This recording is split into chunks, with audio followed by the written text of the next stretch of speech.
The Tale of the Aimless Rowers and the Empire of Beautiful Incompetence.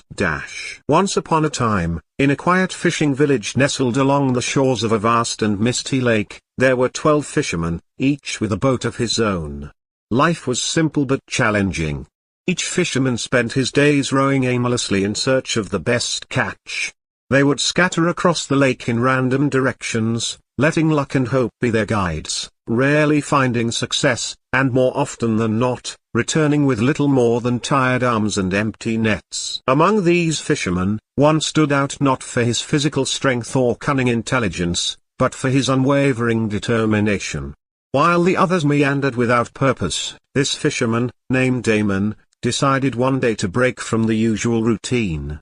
Tired of aimlessness and discontent with mediocrity, he took a deep breath, set his eyes on the far horizon, and began rowing with a single-minded purpose. Though he had no map or compass, Eamon let faith and instinct guide him. To everyone's surprise, Eamon's determined course soon brought him to the richest fishing grounds in the lake. His boat overflowed with fresh fish, the likes of which the other fishermen had never seen. Word spread quickly. The other 11 rowers, who had been watching Eamon's progress from a distance, marveled at his success and quickly decided that he must possess some secret knowledge or unique talent that they lacked. They began to drift closer, abandoning their own paths, until they surrounded Eamon's boat. "We've been rowing aimlessly for years, catching little but the wind," one of them said. "Teach us your ways, Eamon. You clearly know something we don't." Eamon, flattered by their admiration, shrugged and said, "I simply rowed in the direction that felt right, and I trusted myself. That's all." Impressed by his confidence and success, the fisherman proposed a new idea. Why not all join forces in Eamon's boat? Together, they could row under his guidance and surely multiply their success. Eamon agreed, and they all climbed aboard. Eamon was named the captain, and they set sail once more, this time as a unified crew. But as they began their journey, Eamon realized something troubling. Steering the boat required his full attention, leaving no time to row. So, he left the rowing to the other 11 fishermen, trusting they could follow his example. The problem was, these men were far from skilled rowers. Where Eamon had been precise and focused, they were clumsy and disorganized. The boat's pace slowed, and their coordination faltered, but Eamon pressed on, convinced that sheer faith and his newfound role as captain would keep them on course. Over time, the fishermen began to grumble. "Why should Eamon be the captain when we're the ones doing all the work?" one muttered. The group decided to promote one of their best rowers to the role of chief rower, still beneath Eamon's authority, but responsible for organizing the crew. This new chief rower brought some order back to the boat, but the seeds of complacency had already been planted. With Eamon focused on steering, and his authority increasingly symbolic, the remaining fishermen rowed with less conviction. They became more concerned with preserving their positions on the boat than improving their rowing. Despite these inefficiencies, they managed to keep catching enough fish to stay afloat. But Eamon's success had caught the eye of the entire village. His boat grew in reputation, and soon others clamored to build more boats and join him. Eamon, now a figure of renown, decided to expand his influence. He had 11 new boats built, each given to one of his original crew members. Eamon's old boat was handed to his chief rower, who took over as captain.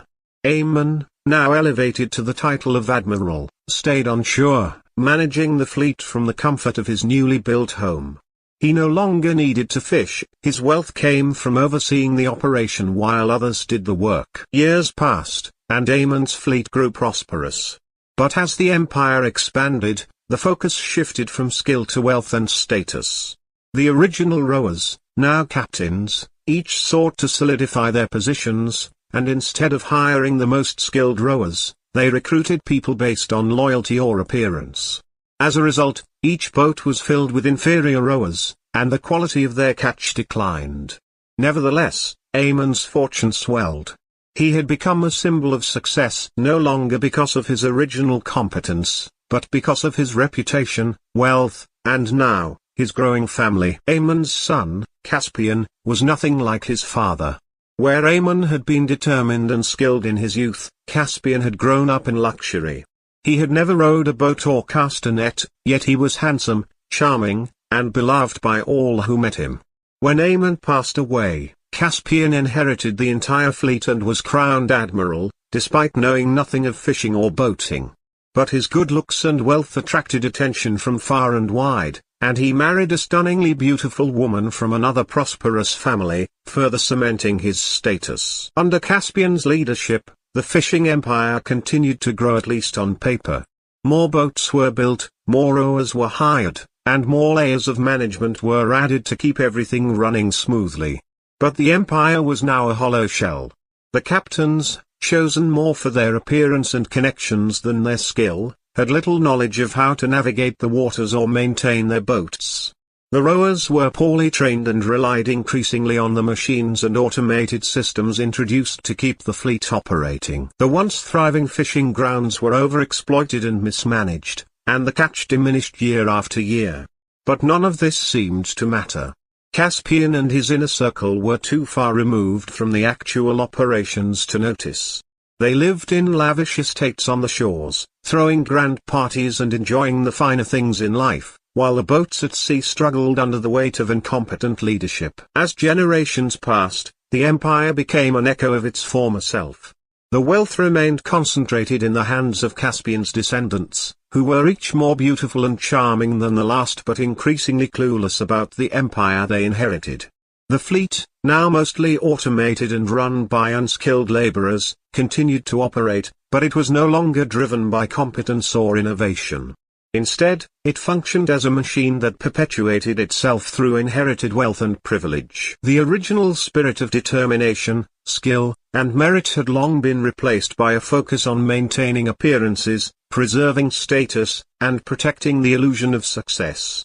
The empire had transformed into a monument to beautiful incompetence, a society where power and resources were passed down based on superficial traits, while the knowledge and skills that built the empire faded into obscurity. And so it was that the fleet, once guided by a determined rower who trusted his instincts and honed his craft, became a glittering mirage of wealth and beauty, a grand empire whose foundation rested on vanity and ignorance, sailing aimlessly into the future, much like the original 12 fishermen who rowed without direction so long ago.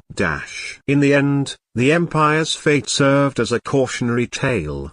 Beneath its gleaming surface lay a truth as deep as the waters the fishermen once sailed, that competence, if left untended and unvalued, would inevitably give way to hollow appearances and superficial success, leading society into a spiral of increasing incompetence disguised by outward beauty and inherited privilege.